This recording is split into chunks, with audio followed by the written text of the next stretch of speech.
Smashana Kurukshetra. Scene 1. The dreadful, desolate night on the day when the 18-day Mahabharata war, filled with battle tumult and overflowing with chaos, has completely ended. Kurukshetra, which until then had been a battlefield, has today become merely a terrifying cremation ground. Dense darkness has enveloped the expanse of that battle plain. The corpses of millions upon millions of warriors and countless elephants, horses, and chariots lie scattered in heaps and mounds, in complete disarray across that vast field. The dying and the wounded are groaning. The sound of lamentation, emerging from the womb of night, has shrouded all of Kurukshetra. Yet, seeming to devour and eclipse that wailing, a certain fearsome silence of death hovers over that terrible region. In that frozen darkness, across that vast Kurukshetra plain, thousands of indistinct shapes, half-veiled human figures, move here and there, holding torches in their hands as if searching for something. They are all relatives of those who died in the Bharata war. Fathers and mothers, elder and younger brothers, sisters, wives, children, old people. People from both the Kaurava and Pandava sides are that day searching without distinction for the bodies of their dear ones and relatives in the cremation ground.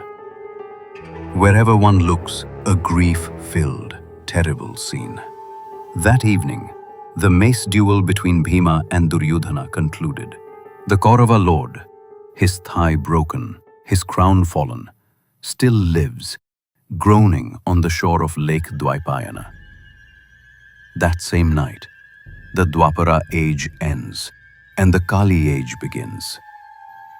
By that day, all the supreme culture of the Dwapara age has perished and culminated in the cremation ground of Kurukshetra. Into the midst of that scene enters Dwapara, the divine lord of the era, composed yet contracted, with a sorrowful countenance, deep in thought, placing step after step. A heroic figure. All the emblems of royal splendor are visible on him. A crown rests upon his head. A sheathed sword hangs at his waist. Looking at him inspires a certain reverence. Though his facial expression is melancholy, it is not the despondency of a weak soul's timidity. It is the humble courage of a defeated great soul's dignified composure. The firmness of an indefatigable hero. The age spirit Dwapara enters, sighs deeply, looks around, trembles. Finally, breathing deeply, he speaks to himself. What is this Bharat Kurukshetra, that today appears like a stinking cremation ground? The battle drums I heard constantly, their thunderous sounds in every direction, are gone. The fearsome roars of warriors' terrifying battle cries, of chest-striking heroes, gone. Where has the lion-throated roar of serpent-bannered Duryodhana vanished? That cry which stirred his army's heroes to frenzy. What became of Gandiva? Where is that Panchajanya conch that bellowed to shatter the Kuru army's pride? What silence has swallowed the neighing cries of galloping horses, shrieking with frothing mouths in fury? Why have those mighty elephants, raising their trunks, advancing forward, vanished, melting into this sea of darkness? Looking around for a moment, until today, all this time, Kurukshetra was a battlefield for kings. Now at this moment, it has become a valley of rotting corpse heaps. Yesterday, this was a playground for warriors. Today, it has become a cremation ground, where ghouls dance. Battlefields, what are they but vast cremation grounds? What is it but vast slaughter? What is victory? The sorrow of the defeated, the pride of victors. Thinking, closing and opening his eyes, sighing. At the very end of my reign, how many heroic souls have perished. O Lord Shiva, Shiva. Has the cremation ground become my final stepping stone? It feels as if the earth is slipping beneath my feet before I leave. How many warriors have perished? How many virtuous souls have perished? How many youth have died? The great personages of the Dwapara age, Acharya Bhishma, Karna, Drona, Abhimanyu, these great heroes have all become ash in the red ember flames, offered to war's sacrificial fire. The great Kaurava sovereign, struck down by enemy treachery, his thigh broken, has rolled in the dust. In treacherous battle, Karna met destruction. That Drona became a sacrifice, believing the clever lie told by the enemy's son. Looking upward with emotion. Descend now, O darkness, descend with your sky arrow, come, veil this cremation ground.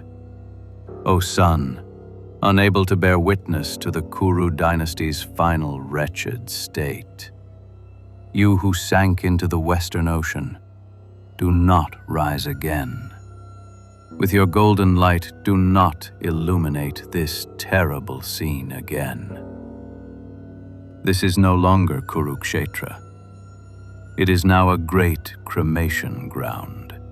Dvapara stands introspectively, gazing endlessly at the vast cremation ground spread around him without limit. The handsome, radiant Kali spirit enters, looks around, recognizes Dvapara Lord standing in the distance, and slowly approaches him. He stands a short distance away and observes for a while, understanding that Dvapara is absorbed in some thought and has forgotten the external world entirely. He gravely addresses him, Lord Dvapara, talking to himself, what a terror, what a cruelty, what a grief-filled scene. This firm resolve of mine, wherever I raise my eyes, destruction itself laughs with hideous laughter. Where I cast my gaze, heaps of broken chariots. Wherever I look, masses of dead elephants, troops of ghouls playing ball with severed heads, packs of jackals gorging on spinal marrow. At my age's end, it seems annihilation has come. Stands lost in thought. Kali, he is sunk in some heart-rending contemplation. Though I call, he doesn't hear my voice. I have never before seen Dvapara so lost in thought, so self-forgetful. Dvapara Lord. Dvapara, taking 2 steps forward, still to himself. What are these sounds, these anguished cries? Even silence seems to weep with pain. The darkness that has fallen seems to groan. Hundreds of soldiers with severed arms, severed legs, bodies struck, heads split. The tumultuous lamentation of their indistinct voices rises skyward, terrifying the heart. O Kaurava Lord, O Bhishma, O Drona, O son of the sun god, stands thinking. Kali, loudly, Lord Dvapara! Dvapara, turning to look gravely without moving from where he stands. O Lord Kali, Kali, why do you stand alone like this, lost in contemplation? When I call, you don't hear. With whom within do you converse? Dvapara, restraining his rising sorrow in a prolonged voice. Lord Kali, that Dvapara should encounter Kali in this cremation ground, was this destined? Are you the future age spirit to receive your coronation in this dead cremation ground? Has the wealth of culture that I slowly gathered through countless generations' labor crumbled at the very summit and vanished? At the time when I return your temporal empire, what object of pride, What thing of admiration can my work show you? Shall I show you this great Kurukshetra cremation ground? Shall I offer you the corpses of destroyed fierce warriors? Shall I show you mounds of broken chariots? What auspicious glory shall I give you here? Speak, Kali. Lord Dvapara, why do you become so agitated? Be calm. I shall joyfully accept what you give and build my world. What deficiency is in you? Eternal nature which births all manifest creation within her body, nurturing it, then returns it to the unmanifest state again. Why should you, an age spirit, feel humiliation for this? This universe emerged from the essence-filled void. Into it, it shall dissolve again, naturally. What of it? Again it shall sprout in another form, bow to another ordinance, arise in another time. Life is the eternal Leela of ascent and descent. It is in vain that one awakens trembling from what lived only in the realm of dreams. Kali, will what has perished today be born again in the future? It shall be, no doubt. Extending his hand around, gesturing to indicate all the heroes fallen on the battlefield. These heroes, such as these? Yes, of course. The heroes such as these. Celibates like Bhishma, son of the Ganges. Greater even than Bhishma shall they be. Kings as resolute as Bhishma in keeping their word. Twice as firm as that shall they be born. Archers like Drona? With both scorn and pride, they shall create lightning bolts that fall from the sky. They shall travel planets, moon, and stars. Many nobles like Karna, why shall they not come? In swiftness, in skill, in bold courage, in strength, in honor, in pride, in strength, in affection, in supreme gravity. Many great souls equal to the Kaurava? Indeed. Why any doubt of that? Dvapara joyfully. Then you are blessed. You who shall rule them are blessed. Then, Lord Kali, that your people, your era shall be short. Is this not established by scripture? Kali, proudly. What if they are small? Shall they bow in awe before their great ancestors' shoulders? Thereby, they are superior to people of previous ages.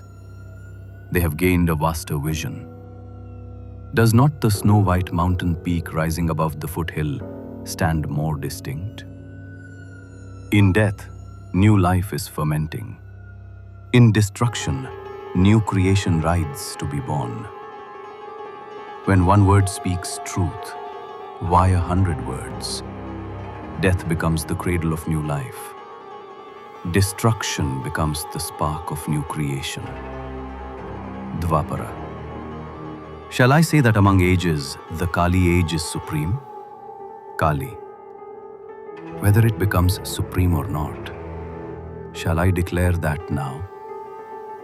With pride I maintain, most elevated of the elevated. Upon the foundation of previous ages' experience, I shall construct the magnificent mansion of the coming age. Dvapara, with joy. New emperor of the new age, Kali Lord, auspicious fortune to you. Today my reign has reached its end. Now I shall depart before the Kaurava Lord draws his final breath.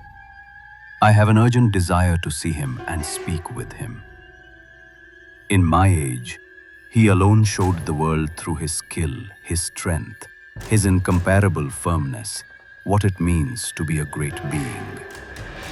Here, to you I give this crown of mine, places the crown on Kali's head, and here is the royal sword, gives it to him. Kali, humbly accepting. Brother, to you I bow. May your experience illuminate my path. The two look at each other with admiring eyes. Filled with tears, they embrace. Then Dvapara turns around, looks at the cremation ground, sighs, and steps back 2 paces. Brother, Why do you sigh? Why do you grieve? Look there, Lord Kali. What are these lights? In every direction, the sudden brightness, hundreds of torches pierce the darkness. And wherever one raises one's eyes, the wavering torch flames move and flicker. Look, what else do you see? Look, what are these forms? In the dim glow of red torches, hundreds of veiled shadows of humans slowly wander. Do you understand, Kali Lord? Do you understand? The dear relatives and kinsmen of those who died fighting on the Pandava and Kaurava sides, seeking their corpses. An army of ghosts still in bodily form. They wander about sighing and trembling. Kali, birth and death's sorrows seem gathered to form a procession. This cremation ground. Dvapara. This is the reward for the valor of mighty heroes. Behold the cremation ground arising from the stamina of war-intoxicated warriors. And here is the nest of corpses born from the great Mahabharata, from Kurukshetra, from heroic war, from world-famous victory. A crematorium's fragrance, a land for light-wandering demons. Both watch and watching move away into the distance, dissolving into the darkness. Smashana Kurukshetra. An exceptional masterpiece by RASHTRAKAVI KUVEMPU.